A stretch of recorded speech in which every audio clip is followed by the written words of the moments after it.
Howdy folks, good day to you guys. Welcome back to the channel on this fun Monday. It's actually a super duper rainy Monday. My yard was flooded, which was horrible because I just spread some grass seed yesterday and now all my grass seed's ruined. What are you gonna do?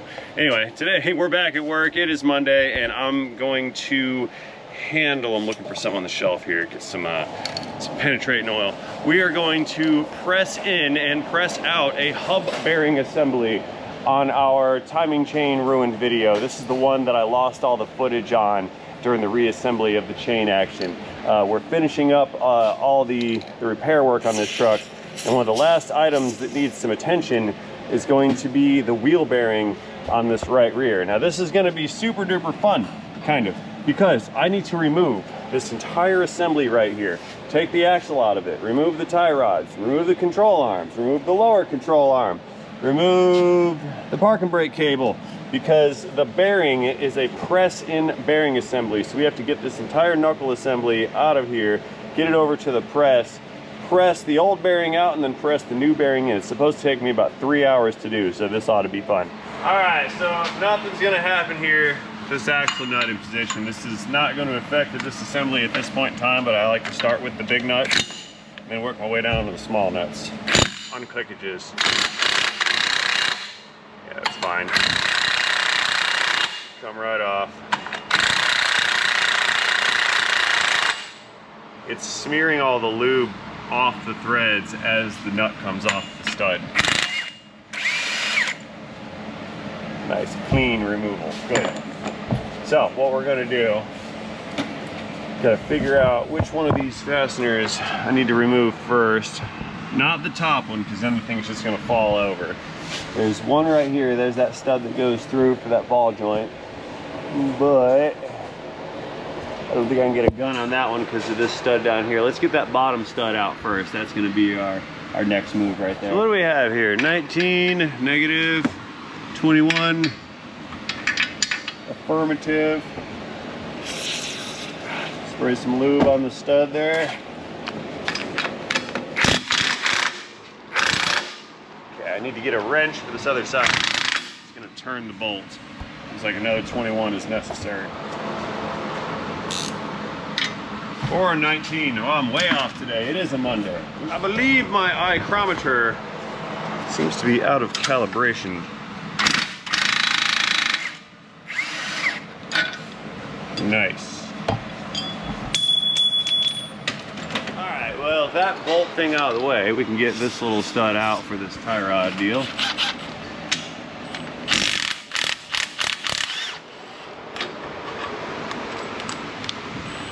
That back in. And that tie rod's not going to want to come out easily. It's been in there for a while. It's probably nice and rusted, crust-o-matic. It's not really a tie rod. Like, it is, but it's not. Tie rods are typically reserved for the front. I'm not really certain exactly what they call this one. How am I going to get that out of there?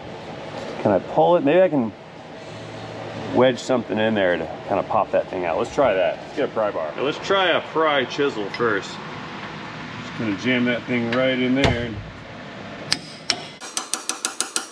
Pull this guy out.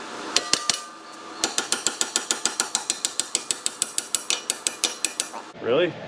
Are we? Oh, it's coming out. Yeah, it's moving. You can see it right here. Look. Yeah, it's coming out of there. It's just stubborn. Very stubborn. Okay. So that worked, but not in the entirety that I wanted. Push. No, that's not working. I need a wider chisel. Need more width on this one. All right, look, I know this isn't gonna work, but humor me, okay? Just humor me, let's just see. Yeah,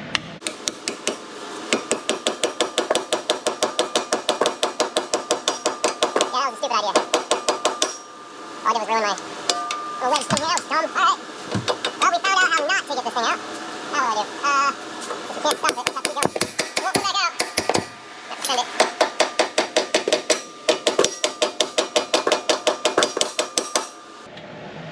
Okay, that was a failure, epically. So we learned that the one chisel's not gonna work, so I'm going to have to try maybe 2 chisels. See if this one pulls it out. We just need to wedge the thing apart, that's all. Fairly simple.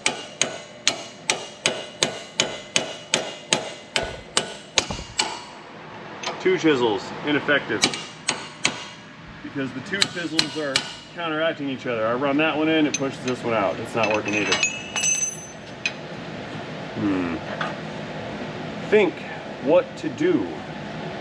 What to do, what to do.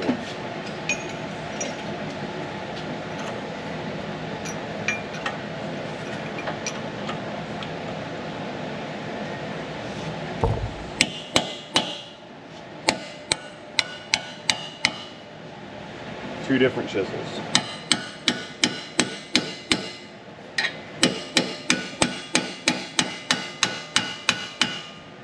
That's working. You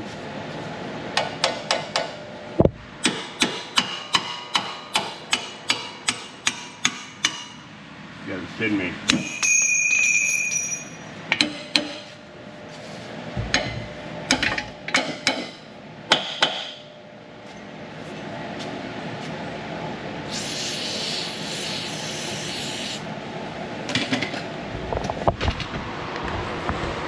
Almost out of there. Wow, this is not, it's giving me more grief than I thought. I didn't expect this. Let's go back to the first 2 chisels now that we're a little wider here.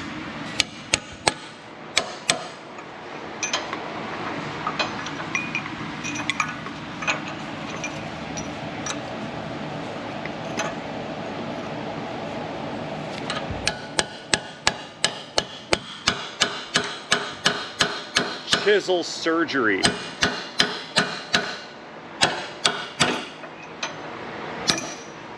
There we go. And we didn't even tear up the boot. Look at that. That's victory. So we got the bottoms out. Let's make sure this axle is going to come out of the inner bearing. Give it some lubricant.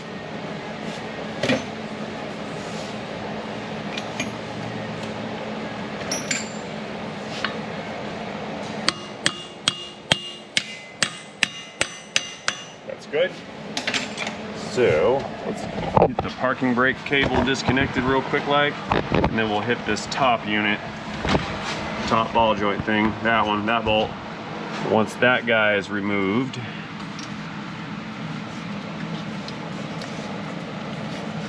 we can pull this knuckle out of here. I'm trying to think how to do this. Let's see.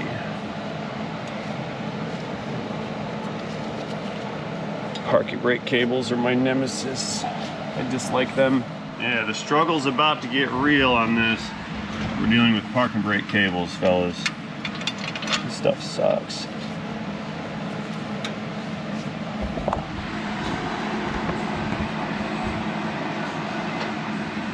Yeah, that's working. Squeeze that down.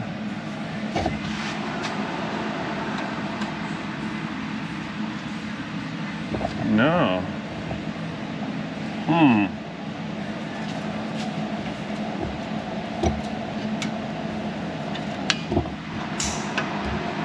Scheisse. Alright, so when you guys weren't looking, I managed to pull this spring back and then get some vice grips, some needle nose vice grips on the end piece right here. So what I'm going to try to do is walk this off the lever. There we go. It required me to twist it counterclockwise some and then squeeze down the 2 levers there. What those levers do is act on these parking brake shoes and spread them apart. See that? So you squeeze the lever on that side, emulating what the cable would do. It spreads these guys apart and it spreads out the parking brake cable to actuate against the what you call it? The shoes, parking brake shoes. There we go. So now I have this almost removed, but we still have to remove the cable from this bracket, and there's little tangs in there that hang on to it. Now the other issue is I've just created some extra spring pressure on this.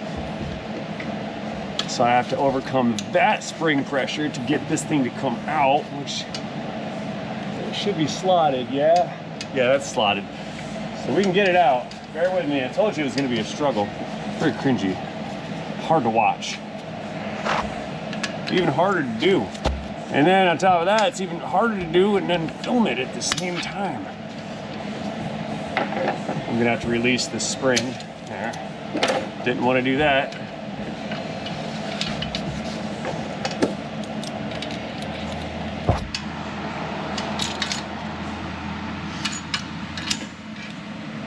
Got it. Not fun. I do not like parking brake cables. They're difficult and hard to manipulate.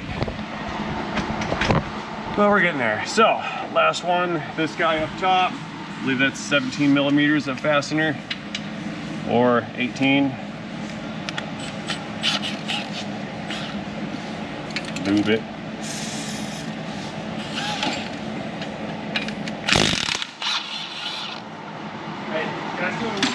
Can you steal what? A roll-off. No, those are shop supplies, sir. You can't steal them. They're free for all to use. You can't steal it. If you steal it, then I'll have to prosecute you to the fullest extent of the law. You don't want that, do you? I didn't think so. Theft should be prosecuted to the fullest extent of the law. Along with a lot of other things that we tend to overlook these days. Not hurting the aluminum. Just trying to encourage this ball joint to come out of here.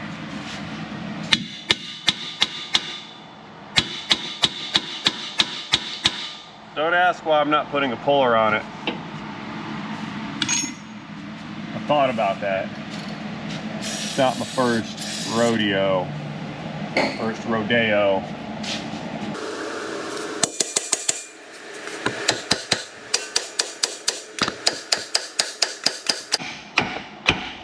It's not moving. Not at all. All right, so I'm gonna do what I don't really like to do. Take a brake thing, take a chisel, and try to get it in the slot. Maybe open up that slot just a wee bit. If we can get the angles right or whatever here. Let's try this.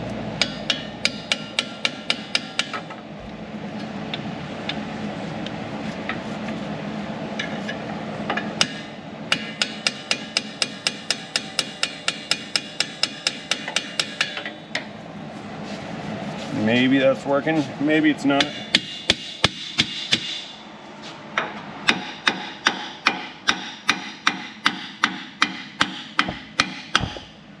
Yeah, it's working a little bit. That ball joint's coming up. We're getting somewhere with it. Let me change positions here. I need to get a better swing on it.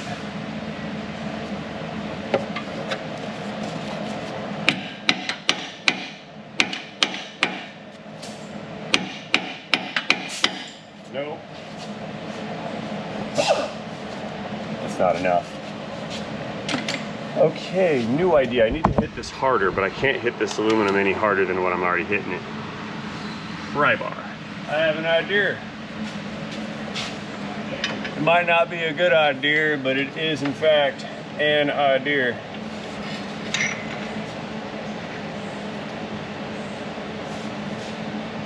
I think. Pry it apart, tap on it.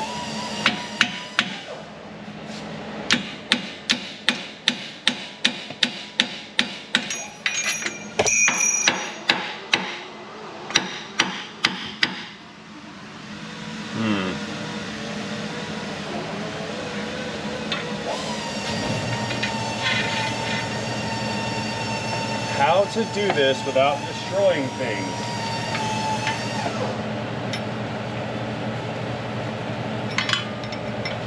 I thought the bearing was the hardest part. Not destroying the ball joint is turning into be the hardest part.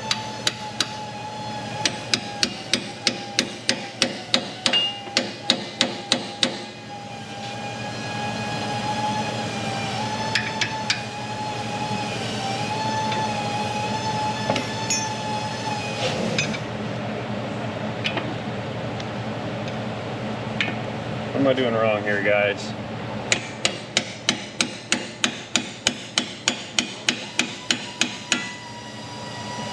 It's still coming out. We are getting places.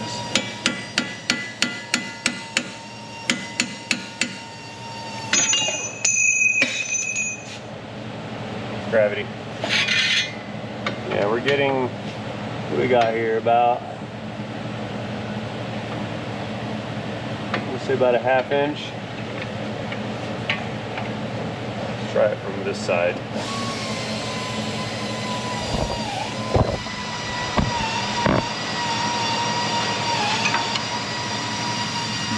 No.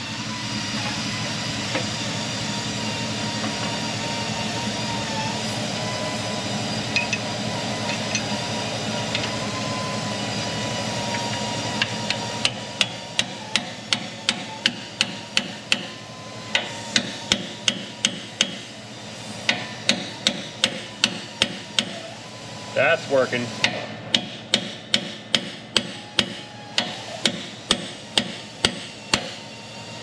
And now it's not.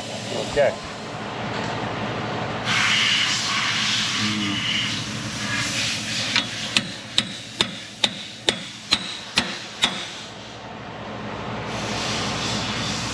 It's so close. It's so incredibly close.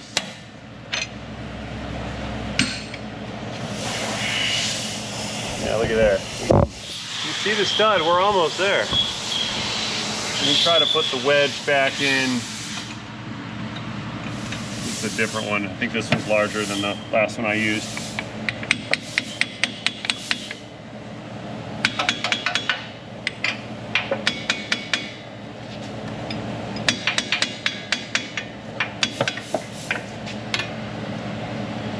Man, this is just for all the pickle fork commenters. We can put this in here now because there's enough space under that boot where this thing's not going to gouge up and tear that boot to smithereens. But we can see one's not going to work because if we try to work it, it's going to work on that boot right there. So let's try 2. Let's see if 2 will work. 2 forks. I don't know. We're getting into might hurt aluminum territory. Or it might just push it right out territory. There we go. Beautiful. There. So now we can get this thing removed and over to the press.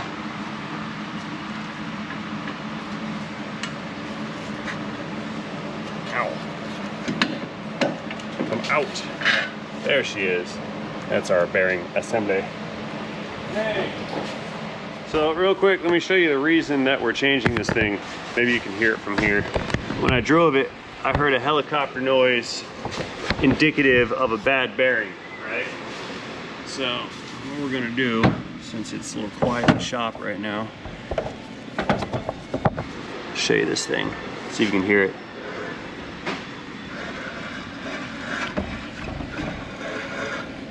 You hear that grindy noise?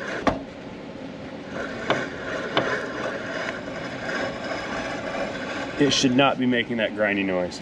So what we have to do here is extract this snap ring, and we have to press out the flange with the studs, flip the thing over, then press the bearing out of the knuckle, then press the new bearing in the knuckle, put the snap ring in, and then press the flange back into the new bearing. So there's a couple press operations to take place here. Okay, snap ring plier 30 time. It's a really easy procedure. Stick the pliers in the hole, squeeze the snap ring. It should come out of its little groove right there. And part of it did, okay. It's a little stuck. Come on, there she is. Holding a live grenade. Got it, okay. So the ring is now out. Let's get this thing set up on the press and get the flange removed next. Behold the majesty of the solution here. See, this was an awkward setup, I'll tell you what. I had to use some 6-inch C-channel pieces that I've got cut out One piece is holding up this flange section over here of the knuckle. Other piece is under this one. Then we had to space it using these big plates right here in order to get enough space for this flange to press out. And then on this side, I had to space it some more with these little washers because it was sitting at an angle and you can't press things sideways. So I think kind of based on this setup right here, using that socket, we should be able to press this guy out easy peasy, lemon squeezy. Okay, let's get the jack ready to rock and roll. Yeah, it's just a bottle jack. Got the air hooked up, it's air over hydraulic. We give it some air pressure, it starts actuating. That went sideways, see that? Flippy floppy hazard fraught tools. Hang on, let me pull it down on this side. Gotta make an even connection here. There we go.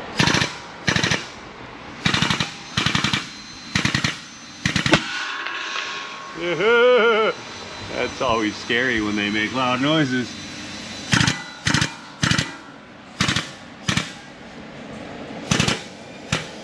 They're coming out.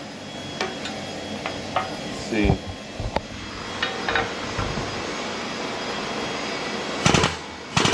Yeah, it's moving. All right.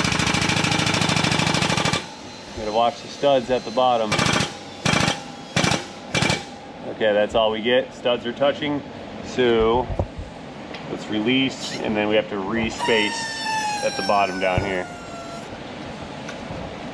Got there. Okay, we upped the ante on the sketchiness here. I shoved some brake pads in there as well. Give me some extra space here to continue the press. Let's see what this does.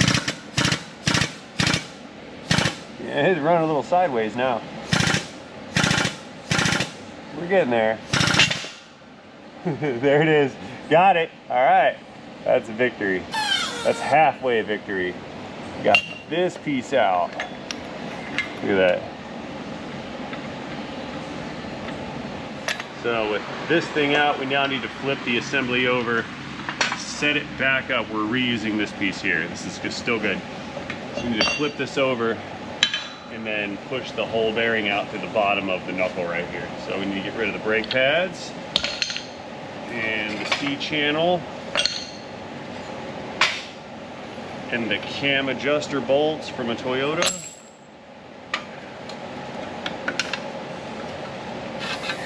That's heavy. It's heavier than it looks.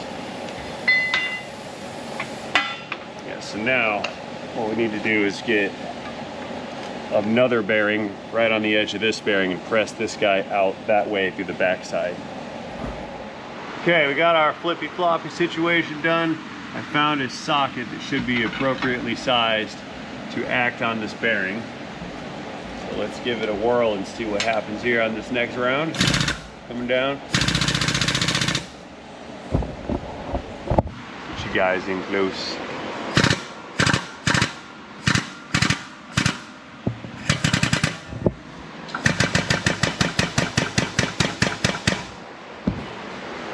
Coming out. Can't tell. Yep. It's coming out. The heck, what broke? Something kind of broke. I was like right here.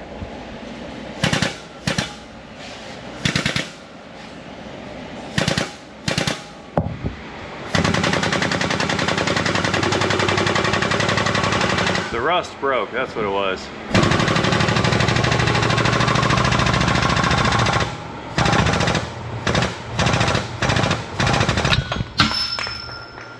Got it. Nice, clean extraction. No jump scares, right? No jump scares. I definitely jumped. This is a very relaxing job. All right, she's out. Now putting them back in is a little easier. Okay, so I realized I've been skipping over the setting up procedure, making these level and nice and organized, because it's really not great for viewing. It's just meticulous and rather annoying. But this other setup here is going to be nice and easy. And as I say that, I realize that I have something of an issue here because the parking brake shoes are protruding farther than this machine surface right here that I want to press against. So I need to find something to push against that surface. So yeah, this is not as easy as I thought it was going to be. Oopsie. Let the sketchiness continue. So this perfect diameter to sit on this machine surface here, that'll give us a good foundation to press against. So we're going to take this guy, put it right there, and put the knuckle over on top of it. You'll see, it's going to make sense. We put this right here, set that on, make it nice and squared up, make the circulators nice and square. See that? Now we have something to press against. Now the bearing won't come all the way through because that lip right there, that lip is part of this casting, not part of that little cone. The cone is resting on the casting walls right here, so it's not going to break the lip either. So what we need to do is just get this aligned with the bottom of the jack, get the bearing in there, put something over the bearing so the bearing doesn't become damaged as it gets pressed. I usually like to use the old bearing. That tends to be a little effective. So let's get the new one. This is a National bearing. It's a brand name, not Chinesium. I'm going to slip that down right there. Get it in the hole nice and flush, which it is not. So we will use our brake pad as a hammer.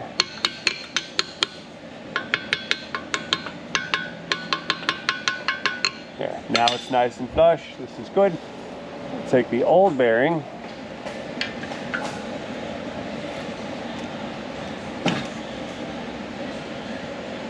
Just like so. See that? Let's see what happens here. There it is.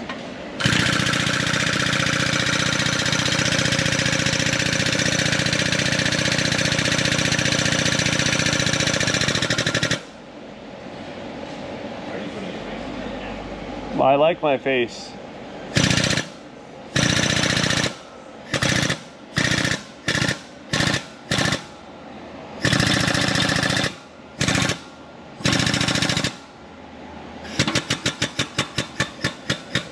Okay, need more space. Back to the brake pads. Yes, I've never found so much use out of a set of non-usable brake pads.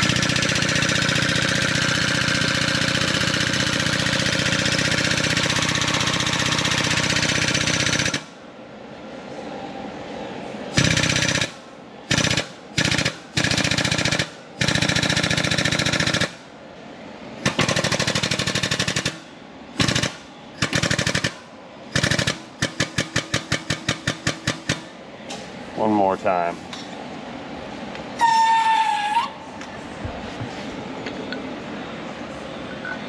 Yeah, these were warranted brake pads because they made a stupid amount of noise. Didn't like them. They weren't meshing well with the car.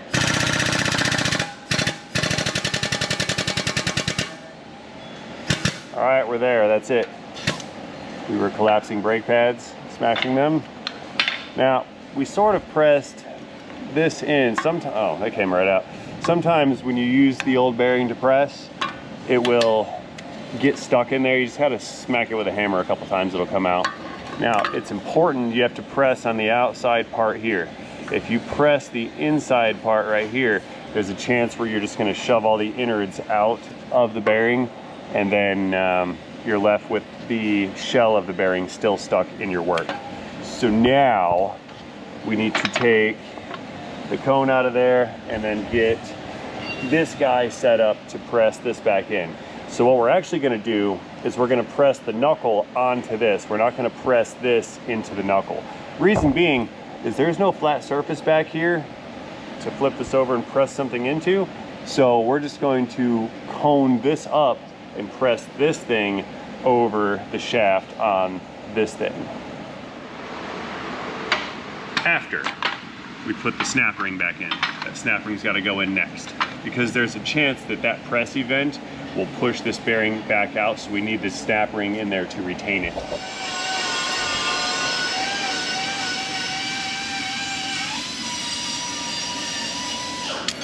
Yeah.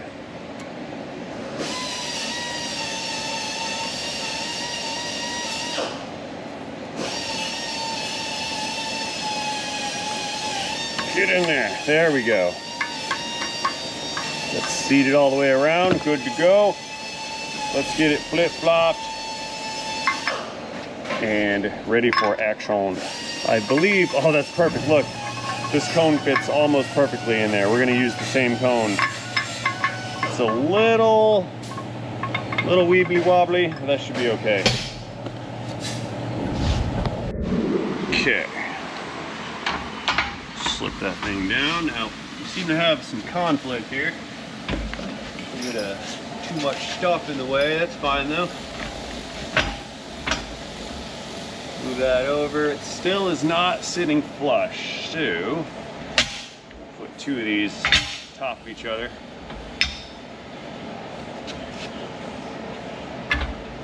There. Now we're nice and flush and even like. Good. So where's my flange at? I lost my flange. I'm like sitting on it. Oh, it's behind me. I found it. See, that's why I don't stop talking, because if I stop talking, then you guys wouldn't know where I am. The spacing's not that ideal for this. Hang on, let me figure this out.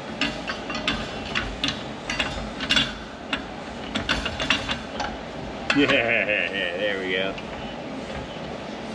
Is that gonna work? Not a snowball's chance. Maybe. Yeah, that's gonna work. Look. We cleared space for all the studs. So that's gonna fit. I just need to find something to slip in there to space that out, and then we can press it down. We can't press on the studs though, because if you do, the studs will just push out of the flange right here, and then we're starting all over again, kind of ish. I know. Shove the brake pads back in there. That's perfect. I think. No, not really. So here we go. I had to actually remove one of those other spacers, but I just rotated this to get some clearance for those brackets right there. See that? So we've got the flange set up near the inner bearing, and this cone right here is some spacer action. So let's run it down and see if she's gonna work. I think we got her. It's gonna work. It's good. Hold this side down.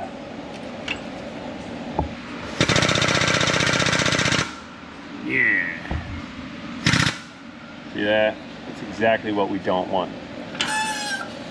Pressing things in sideways. Straighten it out.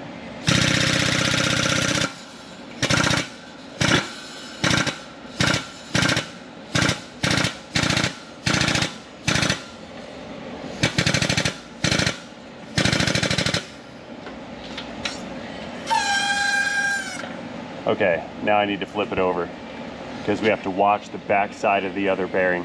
There's two sides of that inner bearing. I'll show you on the old one here.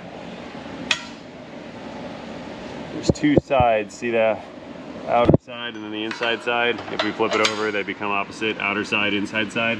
What can happen is when you do your press this way, you'll get right to that second piece, and then when it goes to press on the second piece, it'll pop it out of the bottom of the bearing and then ruin the new bearing. So now we need to flip it so we can watch the other side. I seem to have forgotten to mention that the reason that I did that was because I wasn't getting the clearance that I really needed.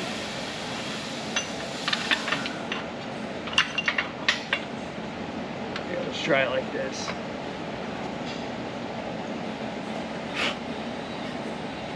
Yeah, it's all about clearances here. Try that. And then this guy, that should sit flush on that inner bearing surface, or press against the inner bearing surface. That's what I need to achieve here. Not pressing against the outer side of the bearing, but the inside side. So I think that will do it right there, I believe, says I. So let's space this out just a wee bit more. Try to make it sit level. It's got a weird lean to it, but I think that's just play in the overall press system here. The inside bearing can't come out, or inside race of the bearing can't come out. It's that piece right there, not that piece, because that piece is riding against it. See it down there? Looks like everything's going straight. It's very nice.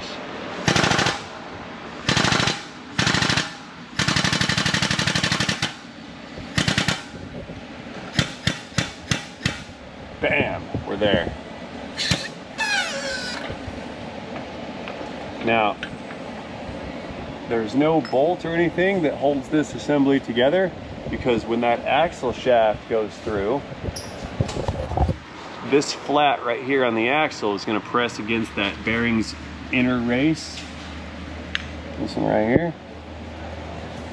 And then the nut will press against the inner race on the other side, squeezing those two units together and preloading the bearings. Okay, let's do the sound check. Flashlight gravity. Got one. Sound check it. No more grinding noise.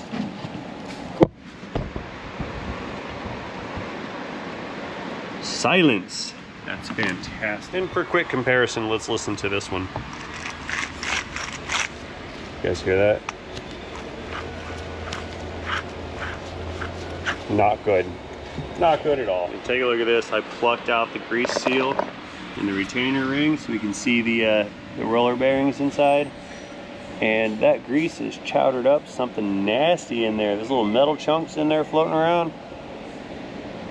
Yeah, that bearing has lived its best life, that's for sure. Okay, so back to this ball joint thing over here. I want to get all this rust off so I don't have to bash this back in with a hammer. Just going to give it a nice little wipey down. Get rid of all that rusty grease business on there. Might make my life a little bit easier going back together. Here we go. Okay, assembly is coming in. Spline this thing in to the axle.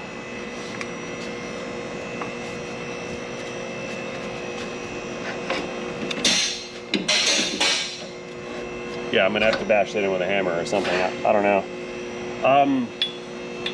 Maybe I should put the bottom bolts through it to hold, get the lower control arm to hold this thing up.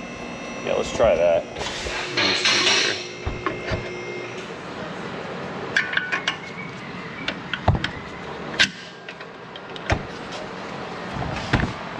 Should do it. Get it lined up on this side. Push that bolt all the way through, I think. Can you guys see? Not really. Sorry. There, that's through. Okay. So, get that thing through. The axle's through. Probably gonna have to bash this thing in with a hammer. Just how it's gonna be. We'll use a mallet. Yeah, mallet. Pry bar.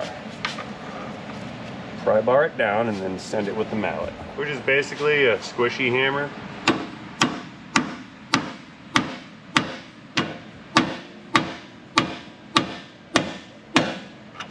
There we go.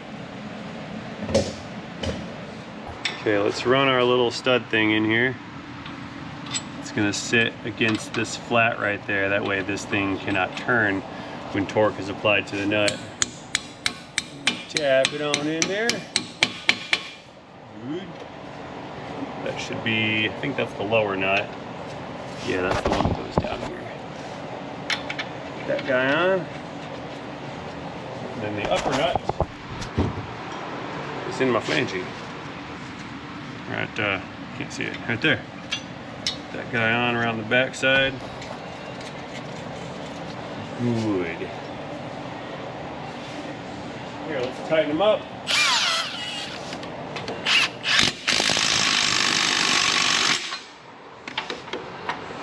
And then the bottom one.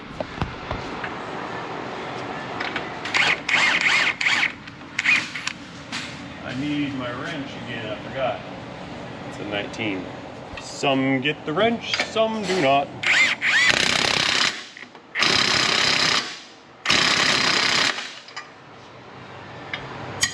Very good. Okay, so do I want to do parking brake cable next or this little tie rod thing? Parking brake cable, because that's the harder part. I want to get it over with because I dislike parking brake cables very much so. I've already said that. I'm gonna try this using a different method than what I had used to put it back together. Just gonna brute force it. Or not.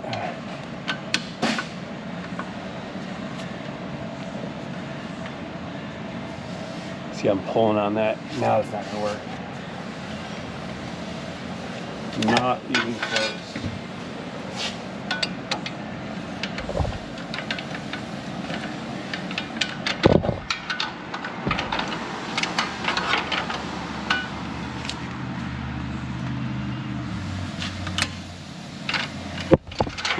Nope. Also not even close. I don't know if I can film this because you guys were in my space.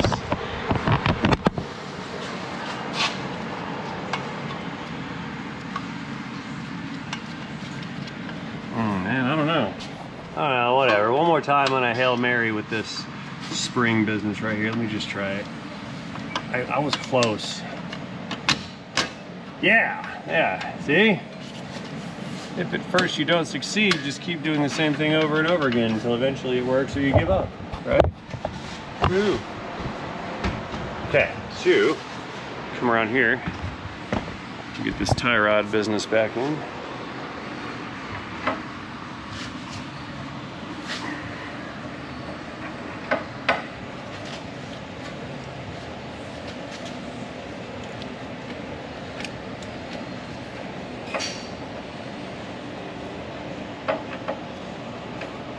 Appears to be like some binding now.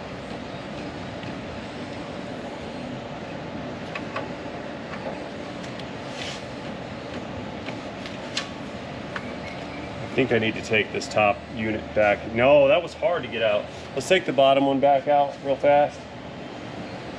I need more range of motion to get this to go in. It wasn't lining up straight.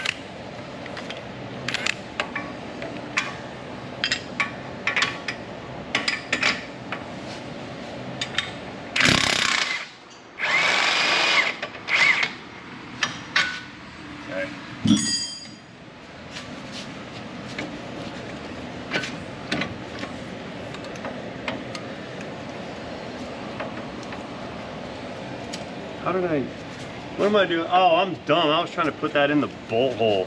I see what I completely forgot what I was doing here. Okay, I was trying to put it in the wrong hole. Oops.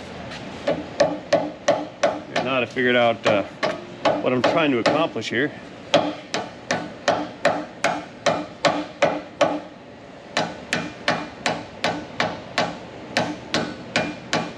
There.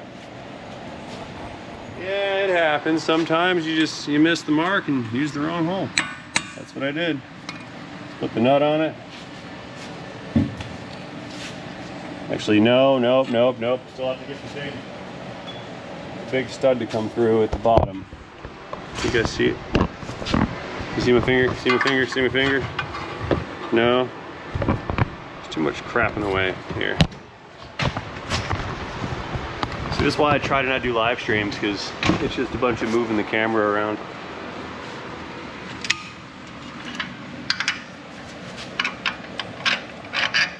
There.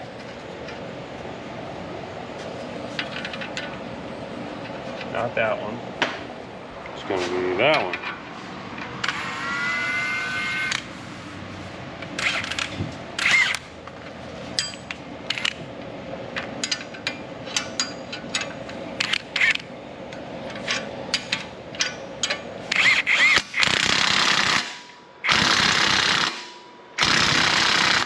Click.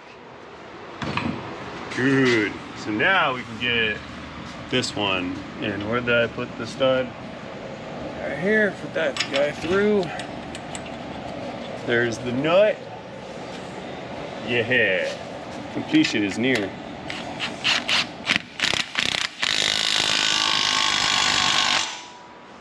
Alright, it is now axle nut time. Let's get this guy on.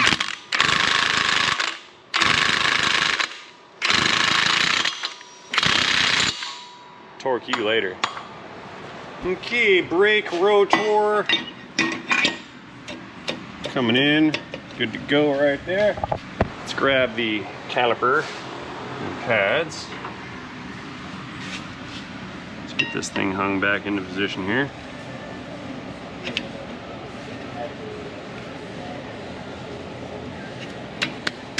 Beautiful. Okay, 2 bolts for the calipers. I love these forward rear brakes like this because you don't have to take the bracket off to get the rotor off. It's a fantastic, nice and easy to work with type of design.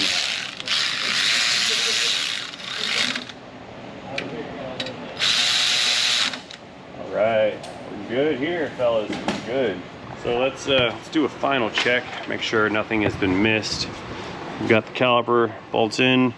We've got the ball joint in position, the upper. The lower bushing is in, the bolt is in and tight, and this little tie rod thing right here is also in position and tight. Nice. All right, grab the wheel real quick, like, throw that bad boy on there. I guess we can line it down and I'll hit this with a torque wrench, that way you guys believe me. Normally I would lock that rotor in position and then use the torque wrench up in the air. However, that's a solid rear rotor and is not vented. So unfortunately, I can't really lock it into position, so we'll just put the wheel on, then let the truck down. And then the friction from the tire will keep it from spinning.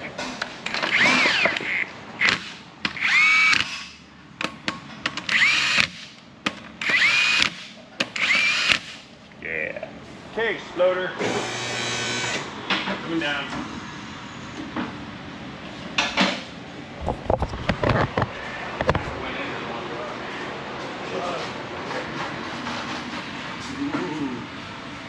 That's bad. Yeah, I almost smashed my roll cart with this floater. That would have been bad. I mean, it wouldn't be the first time I smashed a roll cart. Probably won't be the last, but I prefer to not destroy equipment with cars. There we go. Okay, torque wrench this unit. Okay, 100 pounds on the lug nuts.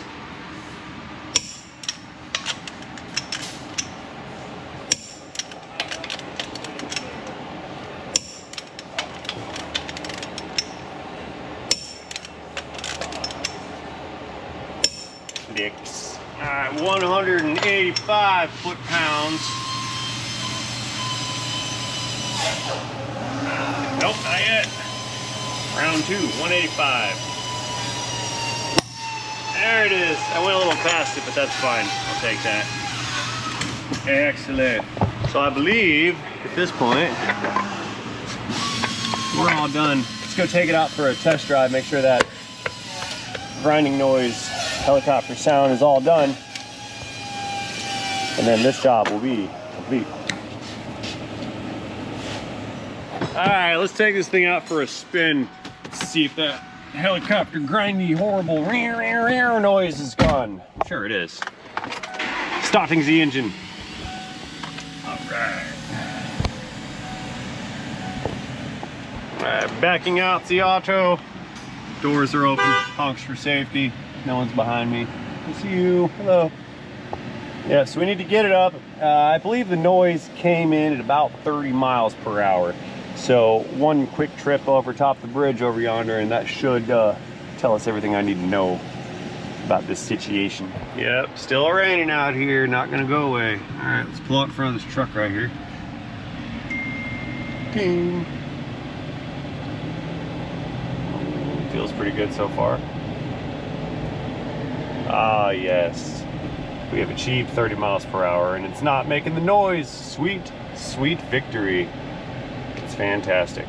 All right, guys, I think we're good to go here. I'm gonna do my trip over the bridge, swing it back around. I don't really like driving in the rain anymore. There's too many people that don't understand friction, and driving around in the rain actually makes me nervous. Not for me, it's the others that are out there, because they drive like it's not raining out, and it scares me because I don't want to get my day ruined by somebody else who does not understand friction. All right, we're waiting to go here, but traffic's kind of staggered. See, I'm not going to go until that guy goes, because you never know when someone's going to change lanes in the middle of an intersection. while other people are trying to merge. That's just one of those things I was talking about. Anyway guys, this thing's 30 miles an hour, 35, 40, feeling pretty good. I'm good with it. We're calling it fantastic. There is no sound coming out of the back of this unit. So that being said, I believe I have nothing more to offer you on this particular video other than a thank you for watching. As always, I appreciate you being here till the end. Since you are here to the end, I can assume only that you enjoyed this video. If in fact my assumption is correct, please feel free to communicate that to me effectively by engaging that like button down below. Do not forget to drop a comment or two while you're down there, and most importantly, have yourselves a fantastic day. See you guys later in a video, in a day. End of pressing wheel bearing Ford Explorer, end of transmission.